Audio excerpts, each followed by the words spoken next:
In this episode, I'm joined by Brian Houston of Deanston Distillery. How are you today? Hi, Chris. Very good today. All got sorted eventually. Well, I'm glad we managed to get our conversation rolling. Obviously, it's a bit different from usual when we'd usually be doing this kind of thing in person, preferably with dram in hand at the distillery. But we're not going to let that stop us. No, we'll always find a way for whiskey. Yeah, exactly. Whiskey always finds a way, and that's what I like to say too. So, well, I'm very excited to talk to you about Deanston in particular. It's a distillery that I actually only got to visit for the first time relatively recently, and although it's one I've obviously been aware of for a very long time, and I think there's so many unusual things about the site and about what goes on there that it's sometimes a little difficult to know where to start. But I think a quick rundown of the distillery's history and heritage would be a good place to start if you could. Yeah, it's interesting you say that there's always new things coming out and interesting variations on the formula. That kind of goes back to the distillery right from way before it was even making whiskey, because we're here on this site. I'm here in the visitor centre here just now, and the building has been here since 1785. Not making whiskey back then. We'd be a very old distillery if we were, but we're a cotton mill back at that point. So to go back a couple of hundred years, there was nothing really on this site by Deanston, just the river out the window and the village of Doune next door. But the entire village all built up around this cotton mill. There was houses built for the workers, shops, schools, all built up here, and it became a massive player in the kind of industrial revolution era in Scotland. But 1,500 workers here at the peak, most of them living in the village. So it's always been at the kind of cutting edge forefront of the industrial revolution, because there was engineering works here. This was part of a network of mills and sales agents stretching all over the world. Stuff from here. There was sales agents from St. Petersburg to North America. So it's always been kind of pushing at the forefront of these new industries. However, that didn't last forever. The British textile industry went into pretty terminal decline in the 20th century. But because the mill had such a long history here with the village, they didn't want to just close the doors and leave it. So they put the buildings up for sale, looking to work with an investor to turn into something else. And then this was 1960, so again a time for kind of pushing the envelope, taking risks and pushing forward. So the building was viewed by a whiskey broker with the option of turning into a warehouse. But when they came up to visit it and saw the location with a huge water source running next door, again they decided to take a chance, take a risk, and actually build a distillery here. And the 1960s was a good time for that. Quite a few distilleries built at that point. So in the 1960s, 1966, the first spirit ran off the still and started producing spirit for blends. Bought a couple of blends and tried to make this Dinston spirit kind of the core to a few blends that they owned. And that kind of pushed all through the 60s and 70s. 80s went into a bit of a downturn with everybody else, and the still was mothballed in 1982. But then had a second life again where a whiskey broker company wanted to get into the game and have their own distillery, took it over. So that was Burn Stewart, who bought the distillery in 1990, started up running again, and that's been the case ever since then. 2015, Distell took over Burn Stewart, and I think they've kept on running since then. So the modern Deanston really goes back to 1990, and that's when a lot of the stuff that we still have here now, that we still do, like using 100% Scottish barley, doing the organic barley, a lot of the traditional equipment that we have still goes back to that time. So the modern history has kind of been going since 1990, and again, still taking those chances, like doing batches of organic barley, experimental cask use as well, and still other things kind of push the boundaries a little bit are actually incorporating parts of the old mill. So one of the things we have here is a hydroelectric plant, which again, we didn't put that here. That was here when we got here from the mill. Originally taking the water power from the river to power water wheels, and then later hydroelectric turbines, which is still generating our power. Again, so there's lots of little unique features here, some of which we've put in, and some of which were just as we found it, and we decided to keep on working with what we found, because if it's not broke, we won't fix it. And when we've got a massive source of power, which we have, we just keep adapting out there and make the best of that. So there is still a lot changing going forward. We're not stopped. We're still innovating, still trying new things. You'll see over the next few years there'll be lots more to talk about as well. But again, we're going to take that spirit from the mill owners, from the founders of the distillery, to always kind of try and take chances and see what can we try that we've not tried before. And that's something you've very well summed up, something that I love about Deanston, which is that it's this wonderfully picturesque location, this very historic set of buildings, and actually when you go inside, as you say, a lot of the equipment is very traditional. You would expect this to be a sort of a distillery that kind of maybe is one of those ones that does one thing and does it the old-fashioned way, and that's kind of all it is. But then the more you scratch at the surface, the more sort of wild things that you find out are going on in this very traditional-looking distillery, and that's something that I absolutely love about it. And in fact, it's the hydroelectric mill. There was so much going on elsewhere in the distillery that I almost missed that the first time I walked past, and I sort of went, "Wait a minute, what's going on here?" Wait a minute. Okay, right, I see. This isn't a historic thing that's going on here. This wasn't just driving the original mill. This is something that's very much active and involved in powering the distillery today. So I think that's absolutely fascinating. So but I guess what's important to drill into next is this idea that, okay, so you've got all these different factors at play here. You've got this modern history that's been going on since the 90s under Burn Stewart. But what's the spirit that comes out of all of this? What's the character? How would you define that when it comes to Deanston? Well, I think what we have, because our origins go back to the 1960s as a distillery, and 1960s where single malts made up about 1% of the market. So the idea of setting up the distillery was to produce for blending. So it is a kind of, at heart, it is a blender's malt. It is something that is waxy and fruity, it's malty, it's a fantastic kind of base for a great single malt. And that's still the core of it. I mean, that we've started bringing out more and more single malt releases in the last kind of 5-10 years, but the core of the distillery is keeping that kind of malty, waxy, fruity character, which makes it so useful for our blends and keeps us in demand for others as well.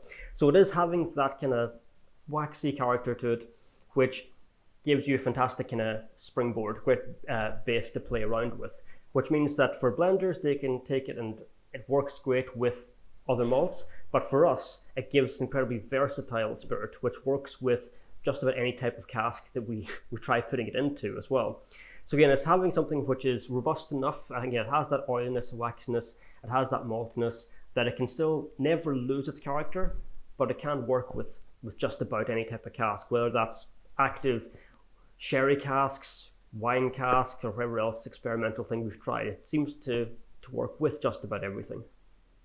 Which I guess kind of leads us quite well into this first dram that we're going to be discussing just now, which is the Dinston Virgin Oak, which I think is, again, another fantastic example of how sort of preconceptions can sometimes be sort of turned up on their head. I certainly know that there's lots of people that I've spoken to in the past who either have felt, oh, well, Virgin Oak or New Oak casks, as they're perhaps more appropriately known sometimes, when they're sort of the exclusively something of the American whiskey scene, all bourbon going into New Oak casks. People sometimes think, okay, that's very much part of that side of the whiskey industry, and the emergence of them into the Scotch category has sort of had its little steps over the years, but I think this is one of those key expressions that I think of when if somebody said, right, name me a Virgin Oak matured whiskey, this is the one I'd probably point them in the direction of. And clearly that's because, as you say, that the spirit can hold up to it very well. So, what are your thoughts on it? What led to creating a Deanston Virgin Oak cask? Well, yeah, I think it is. I said it. Virgin oak can be a bit of a blunt instrument sometimes if not used carefully. So, I mean, for in other countries like with bourbons where you've got that sped up maturation in that climate, or with new distilleries who want to have something with lots of oak character at a young age, you can use virgin oak. But what we were trying to do really was try to create something which is just put a spin on our spirit rather than completely changing it. So we used the virgin oak quite carefully. It's not been fully matured in virgin oak. We started off with first and second fill bourbon casks, the same as with our most of our other expressions. So it starts off first and second fill, and we just go into virgin oak for a finishing period at the end. And again, that finishing period could be 6, 9, 12 months, basically until it's ready, because it can be a bit of a blunt instrument and can be overpowered very easily. So it'll go in and be checked pretty regularly as well. And it just takes that younger Deanston spirit. It is a non-age statement, so there is no one age. It will vary batch to batch, and even within batches there can be a variety of ages. But it takes that very good first and second fill character, which has that youthful lightness to it, and still captures the new make spirit fruit notes to it. Takes that and it just adds on this lovely little bit of spice, more honey from the American oak as well. And again, in terms of why we used these particular casks, again, going back to kind of the ethos we have here of doing things kind of in a lot of traditional methods and kind of doing things maybe not that, the way that's a little bit harder, but a bit more authentic. That's the kind of companies that we tend to work with as well. So the casks come from Kelvin Cooperage outside Louisville in Kentucky, which is a family-owned cooperage, a family from Glasgow who founded it. And again, like ourselves, they tend to do things in a slightly more hands-on, more traditional way than most modern cooperages as well. So it's also about partnering with companies that we like as well. So we source these high-quality casks from them, and it's something that gives us something which is very nice and very drinkable at a younger age. And it's more of an entry-level whiskey for not just for Deanston, but for new Scotch drinkers as well. It has that lightness, sweetness, and spice, which can bring new drinkers into it. But also, it means that we can work with companies who share our sort of values as well. And am I right in thinking that are these barrels or are they hogsheads? What's the size that's good for you? They are barrels. And are they Quercus Alba American white oak or? Yes. Yeah, Quercus Alba and just new charred oak, charred to usually number 3 or number 4 charring when they get sent over to us. No, that's good to know, because I think that's the other area that I know that you guys have looked into as well. Is virgin oak doesn't always just mean Quercus Alba. There's lots of other things going on out there in the world of casks these days. But we'll perhaps get to that in a little bit. Could you take me through the tasting of that particular dram then? Yeah, sure. So got one here. So I mean, when I get this one here, first of all, on the nose, you're expecting the oak to come through, that a lot of that spice, and what you really get first of all mostly is a lot of the more honeyed note, and those kind of honey notes, a little bit of vanilla, but it's not too strong. You're still getting those fruit notes. So for me, what I always get with this one here, stronger than the oak, is those green apple and banana notes, which come through from our spirit. So again, the new make spirit, the Dinston spirit is still there. You don't need to dig in too far to find it past the virgin oak. It's still there right away on the nose. And again, if this was lined up alongside our 12 and 18, probably a little bit more of intense nose with this one here. You get those kind of chewy toffee notes, as well as that fruitiness still there as well. So again, bit more of spice coming through with it now, because again, with the new oak, you're going to get a lot of that spice coming through, which with most Dinstons comes to on the finish. You'll get those little bits of gingerbread and clove notes on the finish, but with the virgin oak, the cask gives you a little bit more on the front as well. And take a wee sip, but it does tingle a little on the palate. You get those like zesty citrus notes as well. So And on the finish, then it's again the waxiness on it still comes through. So very, very smooth finish. It is unchill filtered at 46.3%. So you get that lovely oily mouthfeel as well, which just lasts the whole way down as well. So again, it is like all the kind of classic Deanston flavors, but really just amped up a little bit as well. And it amps up the sweetness and fruitiness a little bit more. And then a little bit more intense on the finish, whereas when you get onto the 18, basically it's the same notes, but the 18 just stretches them out over a longer period.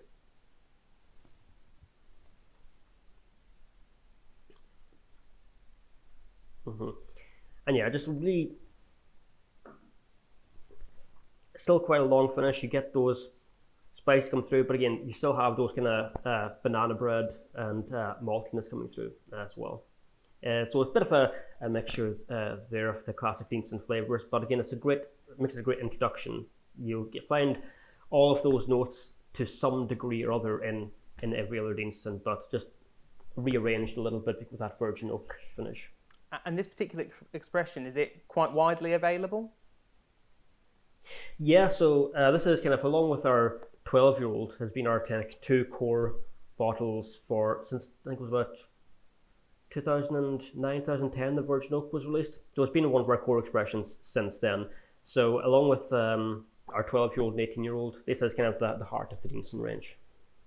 Brilliant. So it's one that people will be able to find in most UK retailers then? Yeah, any good whiskey shop should have it. Yeah, online retailers as well. It's easy. It's an easy one to find, and prices are usually priced around kind of the mid-30s. So it's easily affordable entry level one as well, and a lot of with the kind of the quality of casks going into it, the higher ABV, it's a good bang for your buck. Quite right. So now we've talked a little bit about the Virgin Oak cask and how they shape the Deanston character for that particular expression. I think it'd be interesting to have a little chat about some of the other more unusual casks that I know you guys have sort of squirreled away in the warehousing at the distillery. I know that one that we were discussing a few weeks ago was the Fino Cask. That I had a sample of recently, and that was actually for an organic whiskey expression that you guys had produced. So I think there's sort of 2 areas there that'd be quite interesting to explore. Yeah, so with the organic ones, that takes a really particular set of limitations on what we can and can't do. So we try and, with the rest of the range, we will just try and experiment as much as we can with new cask types, whatever we're allowed to use. But with the organic, it's a little bit more restrictive in order to keep that organic certification, because that starts from the barley from the field, and then from the process here at the distillery, we stop production to clean everything out to keep it certified as organic, and we do that run once a year. We'll shut down and go straight into a few batches of organic. But then that goes through the cask as well. So the organic spirit gets aged in a mixture of some virgin oak, some decharred, recharred casks.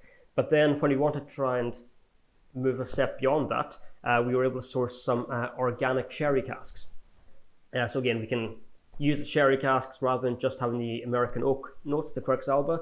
We can use some of the sherry casks and get that variety of flavor as well. So we have released some organic Oloroso and PX bottles. Oloroso last year, PX this year, and we've had the organic Fino casks available as part of our warehouse tastings, and some available from our online shop straight from the distillery as well. So with organic spirit, there are those restrictions, but we've managed to find ways to experiment a little bit with that as well.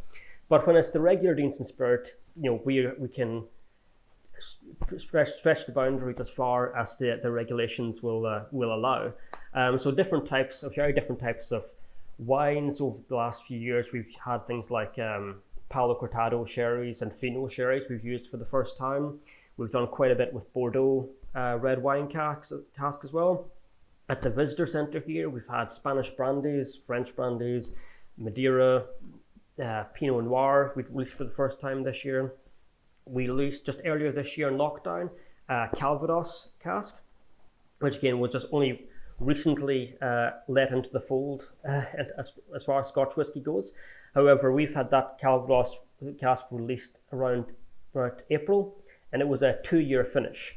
So when we put it into the Calvados cask, we probably wouldn't have been allowed to release it, but we had it ready to go there as well. And again, there are plans to in the future as well with trying things out. Our blenders are always looking for new casks to try out and see how they go. So can't say anything just yet because you never know, it might not work out and you'll never mention it again. But they're always looking to see what they can and can't use. And Deanston is a great spirit for that. With the 2 other distilleries in the stable, Bunnahabhain and Tobermory, different types of spirit work great with some things, might not work with others. But Deanston we can play around quite a lot with these new cask types as far as we can push the boundaries. And you've talked there about an incredible variety of different cask types. I mean, and even if you disregard the different drinks that have been in those casks in the first place, you've talked about different types of American oak that have been charred to different levels, different sizes of those casks. And you've talked about a variety of different kinds of European oak, whether that's Roba or Portrea, whether it's sourced from France or Spain or elsewhere in Europe.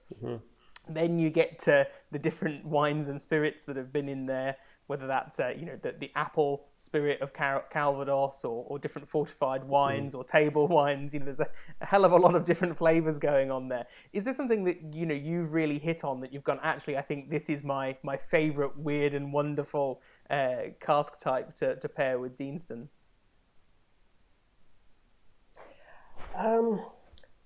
Nothing too weird. I mean, the things like the Calvados, you've tried that, and again, that'll be the first time we tried it, but you've got an idea there that Deanston has these kind of like sweet fruits and spice notes that, whereas a Calvados cask on paper should work with that.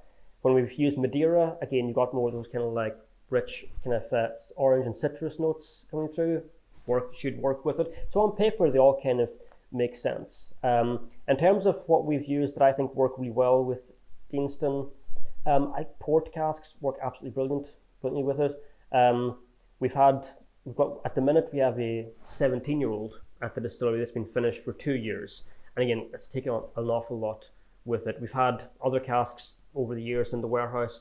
Port just works really well with it. It adds this brings out these kind of rich fruits and chocolate notes, which again it's kind of a little bit more counterintuitive for a spirit, but it works brilliantly as well. However, as for all the experimental stuff that we do, often my favourite just comes down to a good first fill or second fill bourbon barrel. So we had a handful here at the distillery last year, 10-year-old first fill bourbon, and it is one of my favourite whiskies we've ever done.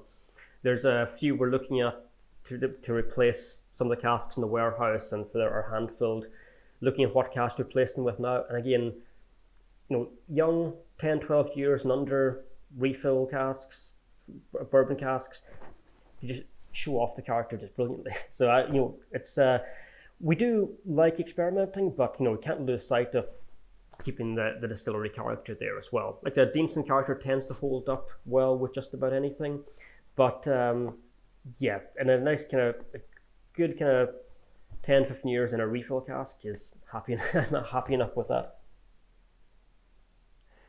Yeah, it's funny. I think certainly on my own whiskey journey, I've gone on a similar path where you're getting very excited about lots of different wood types and lots of different cask types and how they can influence them, and then sometimes you find yourself coming back to the sort of the trusty old refill hogshead. 15 years in a refill hogshead might not be the most glamorous thing in the world, but quite often if you want to taste distillery character and really understand what is this spirit all about, that can sometimes be the way to do it. But obviously, I guess what's great is having that freedom to do both is a fantastic place to be. And I think that's why, for me, Deanston's a great distillery if people really want to be able to say, okay, this is the character of this distillery. There's whiskies in your range that allow you to sort of pin that down. And then once you've got your head around that, there's so many different directions you can go off in to say, okay, well, actually, what are these different cask types doing to whiskey? And that's as a bit of a a cask nerd, that's something that I definitely enjoy. But I think the other thing that's worth touching on, and again something that I remember very clearly from my visit, is that you've got quite an unusual warehouse at the distillery, which is, in fact, I don't think I've ever been in a warehouse quite like it. And that certainly seems to give quite a unique maturation environment. And I know that there's a few sort of weird and wonderful things that specifically get put into some of those spaces. So can you tell me a little bit about that? Yeah, so Warehouse 2 is kind of the most famous of the warehouses. It's the one that we show on distillery tours and use in a lot of our publicity. And again, it's part of the old mill. So it was the weaving shed for the cotton mill. So built in about 1825. And whereas now you go in there, it's kind of quite dark and quite peaceful, all these casks resting there. The days of the cotton mill, it would be full of activity. There was, I believe I've got the numbers right, there was 300 machines in the weaving shed, operated by 150 workers, each worker running 2 machines at the same time, with the superintendent in the centre in a position where from the centre they could see every single worker and keep an eye on them to make sure they were going. So a real hive of activity. There's descriptions from them saying it was like walking into an illuminated village. Because there's gas lighting up and down it as well. But in less than a year after gas lighting was put in London, it was here in Deanston as well. So it was one of the first villages in Scotland. So this big, massive hive of activity. So with hundreds of workers all working away, it would get very, very hot to keep the cotton in good condition. Because if it was too cold, cotton snaps. So to keep it warm, this weaving shed was built with 1 meter thick stone roof. So all the heat was kept in by the roof, and to stop all the moisture and condensation from dripping down, it has this vaulted arch ceiling. So all the moisture would run down the side instead of dripping on the machine. So it's an incredibly unique atmosphere in there with this kind of, it reminds some people of churches, cathedrals, reminds some people of sherry bodegas in Spain, these kind of large vaulted roofs as well. But it kind of gives us now, this, with just casks in there, this cool, constant temperature all year round. There's a temperature variance up and down by about 10 degrees or so throughout the year. So this cool, consistent rate of maturation. In other warehouses that we have, you could have like a warm summer could throw off your schedule a little bit, especially in some of your more experimental casks and throw things off. But in that warehouse too, that constant temperature means we can put some of the casks in there that we have special plans for in a few years in there, and we can know that's going to have a good constant temperature variation for as long as we need it as well. Not too much else can go on in there. We're about to put in some new lighting in there. That's about it, because there's a category A listed building. So there's not a lot we can do to it, but it works perfectly well as it is. So other than putting in some new lighting and making sure it's fire safe, there's not much more work that goes on. Well, I mean, I'm so glad we were able to touch on that and you're able to describe that so well, because there really is nowhere else quite like it at any Scottish distillery. Yeah. It's so unusual, but I think it's very interesting that you touched on the fact that it's got that incredibly consistent maturation environment, and how that can be great, particularly for long-term maturations, which kind of leads us rather nicely into talking about the next dram that you've got there, which is the 18-year-old expression. Yeah.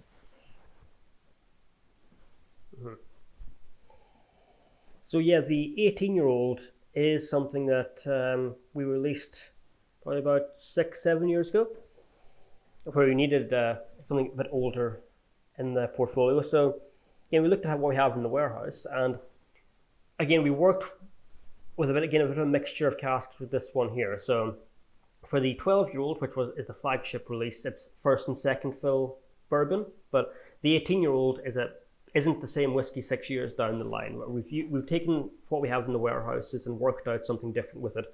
So the 18-year-old spends the first 16 years in refill hoggies. before getting the final 2 years in first fill bourbon. So again, it's taking that balance to get the flavor right without wood overpowering it, letting the spirit character still coming through. The 16 years in refill casks, just like that soft, slow maturation. Spirit character is still there. You're getting some of those wood spice notes coming out as well, without being dominated by the vanillins in the American oak. The final 2 years in first fill bourbon give us that sweetness, that honey vanilla note that we're looking for, but you still get on the finish this incredibly long, slow finish where you start getting some of the tasting notes that I mentioned with the virgin oak, those spices, clove and ginger, but also these much more subtle notes. You get bits of tobacco and leather come in as well, which you don't really get as much in the younger Deanston, but on the older Deanston, these kind of like dry like tobacco leaf notes to it as well. And again, the finish on this year is what sets it apart. It just goes on and on forever. This is kind of when you want to sit down and really relax. This is the one to go for.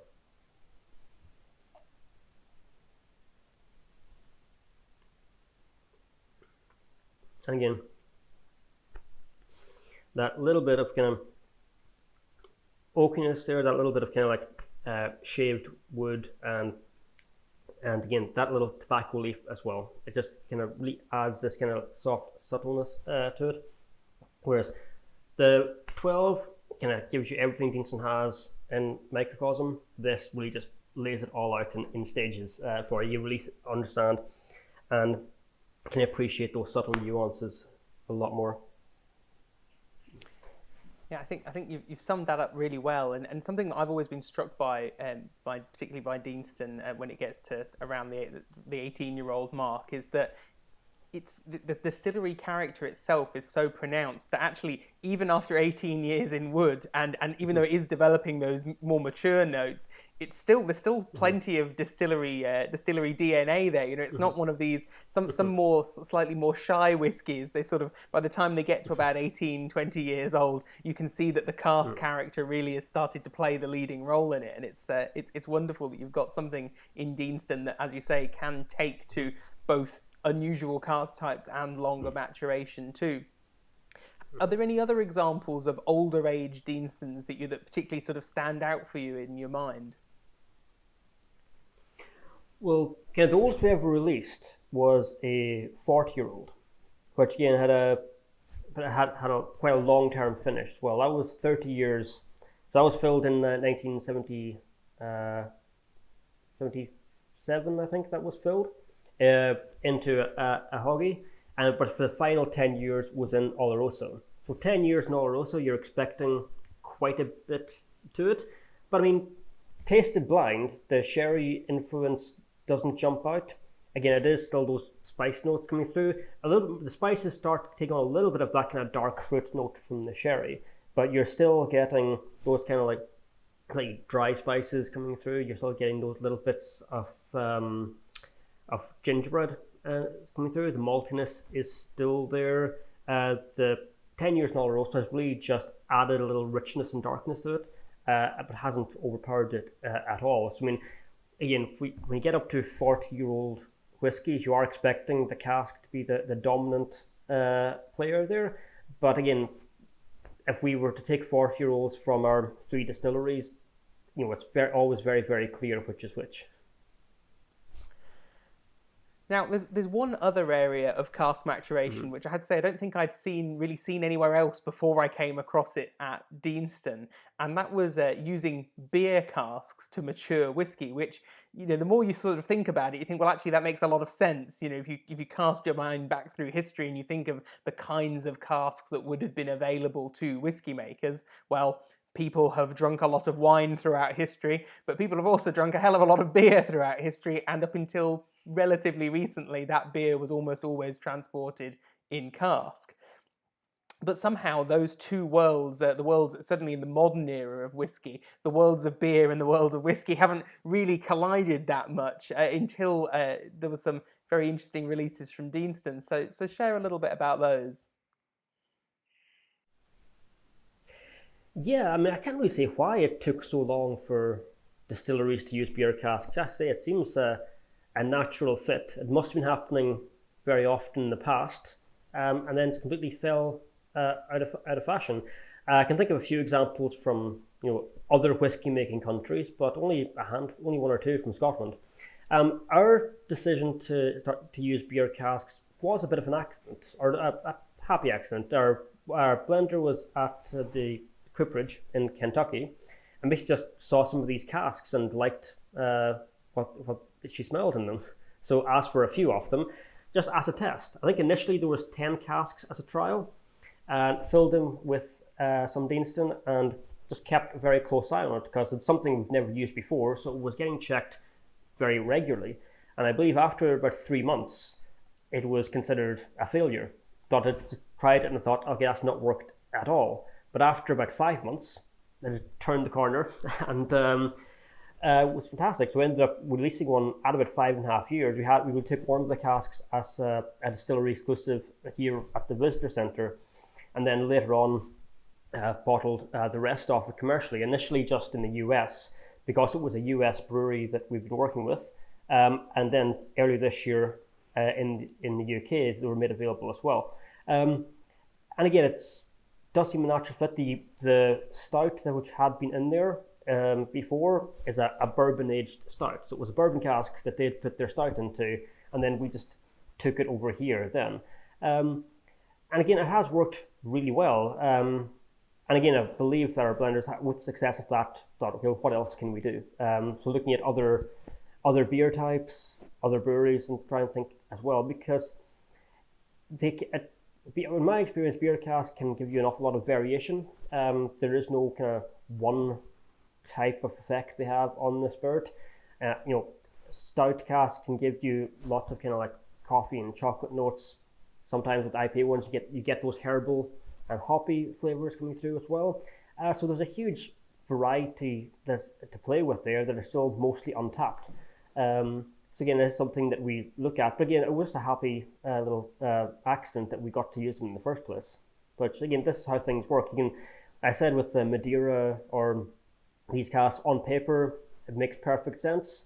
Whereas things like beer casks, you don't really know, but why not? Exactly, and I think the thing that's interesting to think about there is, depending on the type of beer cask you have, the effect you're going to get on your final whiskey is going to be, can be completely different, because, there's, as you say, that was a cask that had previously been used to mature bourbon, so to some degree, some of its wood character had already been taken out through that maturation.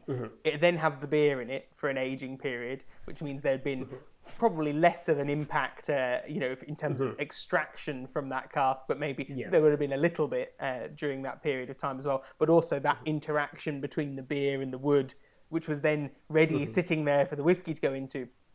But then that can compare to things like fermentation casks that haven't been used for anything before, but then have had either grape juice or beers fermented in them as well. And I know that that's some both kinds are things that you've experimented with at Deanston. How would you characterize the difference in the maturation that you get out of those two styles? The sort of previously used but perhaps more flavored with the beer versus something that's had a fermentation take place in it. Definitely react a bit differently. I think the big difference there would probably be towards the ABV of what was in there before as well. The lower the ABV of what's been there is, the less it will have taken out of the cask. So with wines, sherries, beers, it'll tend to soak into the wood rather than leach too much out of it. Then when we put in a spirit in, it'll take it out of there as well. So when you distill something, when you age something in what something's held a spirit before, whether it's a brandy cask or a Calvados cask or a bourbon cask, you are really looking at what's been left behind, what of the wood character is still there. Whereas when you're looking at wines, beers, it's more about, okay, how much of the initial liquid is left over. What's that going to do to it as well, and how's that going to react with our spirit, and how give it time as well. So when I said things with beer casks, we've only given them short-term finishes. Then the next question would be, well, what happens if you give it a bit longer? you give it time to play around with the esters and the flavor compounds in your spirit. Is that going to do anything? Is it not going to do very much? Again, our blenders and our chemists, will probably have a good idea on paper of how that is, but again, I'm sure they get surprised sometimes as well. Exactly. I think that's a good answer to a very complicated question that I've dropped on you there. Mm-hmm. And I think the final thing that's probably worth touching on is, particularly relating to beer casks, is this idea of getting hoppy flavours in whiskey. Mm-hmm. Now, over the pond in the States, there are a few distilleries that I know have actually tried hopping their whiskey. So they've actually added hops in at some point during the production process, and that obviously tends to deliver a very powerful flavour to the final spirit that sort of takes the spirit off on this into this space that I don't think whiskey has ever really gone into before. But obviously, when you use a beer cask, it is a much more subtle influence, but you do still get hoppy notes there. In your opinion, how do they interact? How pronounced are those hop notes? Well, with the ones that we've used, you tend to get these hoppy, but also get like herbal notes. So you might get little bits of some kind of menthol, bits of just some kind of herbal, like sometimes like sage, things that's here. These are kind of how I tend to find them coming through. A little bit of minerality sometimes can be very similar to what you get from using a very, very dry sherry to my nose. But again, that's kind of how it comes through. It is like whereas with the bourbon casks, it is more coming from the spice rack, and then it's more from the herb rack when you use these casks, the beer ones. So for people watching who really enjoyed Deanston, what's the next step for them? How can they interact with you guys, whether that's on social media or through remote tastings or something like that? Well, yeah, obviously this year we've had to really adapt how we communicate with people, because our visitor centre here, it's ideally located, close to Glasgow and Edinburgh, so we normally welcoming tens of thousands of people a year through the doors where they can try our limited editions. We always have a big range of distillery exclusives available, but obviously that's going to completely change this year. So we've had to move a lot online. So our online shop has our distillery exclusives have moved to there. We have tasting packs of 30ml samples on our website as well. We are now lining up over Christmas and New Year a number of virtual tastings as well, where through our website you can buy your tasting pack and you'll get a link to the virtual tasting when it's due as well. So they're all available. And again, in terms of moving stuff from the visitor centre, the site here, to online, there's a few other things that we normally keep just here. So one of our kind of best experiences, the most enjoyable experiences here at the distillery, is the warehouse tasting, where we take you into warehouse 4, and we've got a couple of casks there that you can try straight from the cask. Now, normally those bottles are only available to buy in small 20 cl bottles here at the distillery. They never go to the online shop. It's a little reward for people who make the journey here to us to get something they can't get anywhere else. But obviously now nobody can get here to us. So those warehouse casks are going onto our online shop as well, and going in full-size bottles also. So again, they're hand-filled straight from the cask here as well. So they're changing constantly. There's a Amontillado cask, and there's the organic Fino at the minute, but the organic Fino is nearly empty, so that'll be replaced soon. So those warehouse casks are constantly changing over just as one empties. So that's a little thing that used to be only here at the distillery, which we're now making available to people through the website as well, who can't make it here as well. Excellent. So there's lots of ways of getting Deanston to the people, even in this odd time that we've got. That's what I like to hear. And again, with those virtual tastings that we're organising, we're also kind of offering that to people who want to set up their own as well. So whiskey clubs, groups of friends, because our ones are on set days with set tasting packs. But we've got whiskey clubs getting in touch with as well, saying we'd like to do a Deanston tasting or a Distell wide tasting. And again, we can work with them, set a time and date and what drams they want, and we're doing bespoke ones for some whiskey clubs like that as well. So again, we're trying to offer as much as we can to keep people occupied as well. Because I mean, these virtual tastings, I mean, they're not going anywhere. Even once things open up again, I think it's having some drams in the comfort of your own home with over Zoom. I've been enjoying it, so I don't think anyone's going to stop doing them. Exactly. So if anything, it means that people are going to have to see more of yourself and me, and not less. So apologies to everybody at home. Now, this is the other part of my job is as the staff trainer here at the Visitor Centre, so I can train other people to do this for me if I need a break. Well, that's good, because I think everybody needs a bit of downtime. Although there's not been a lot of that this year. Well, I think that's I've really enjoyed chatting with you about Deanston. I think that has covered a huge amount of ground about the distillery, but there's just so much to talk about. As I said right at the start of this conversation, it's one of these distilleries that the more you look into it, the more you seem to come across, the more you seem to discover. So I'm glad that we've managed to touch a little bit on this just for now, and hopefully some of our viewers at home will be able to get round to the distillery themselves at some point in the near future. Yeah, no, I can't wait for the rest of the Whisky Live. Whisky Live is one of the highlights of my year, and obviously this year it almost happened. It was before it ended up being cancelled. So it's be good to see the rest of this once it all goes live. Thank you. Well, have a great evening, and thank you very much. Yeah. Cheers.